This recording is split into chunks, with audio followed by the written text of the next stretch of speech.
And here are the pictures that will go all around the world.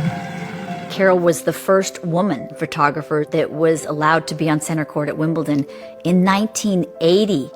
She broke a barrier. Now, when you see a woman photographer, you don't even think about it. She was the first one there, so she's a pioneer.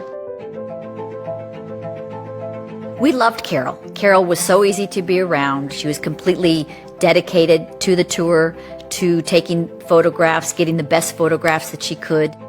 She was one of these photographers that could kind of blend in and you wouldn't even necessarily know that she was there, which I always think the best photos are when you don't even know you're being photographed.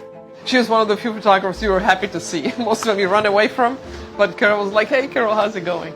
Carol was right in the thick of it as being one of the important photographers, and that we relied on week in and week out to really tell our story in newspapers, in magazines. Not every single match was on television, and so therefore these photographers were very important to tell the stories of the 70s. So this one's a fun one because when I went to the sidelines on every single changeover, I took the towel for good luck. I did not unfold it, and I just put it over my face, and that's when I went through the process of what I need to do for the next couple of games, blocked everything out.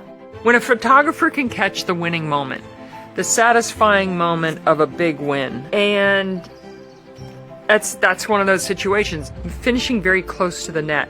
So I think if you were a photographer as experienced as Carol, you would know that most Pam Shriver matches, she liked to finish near the net. She loved the sport.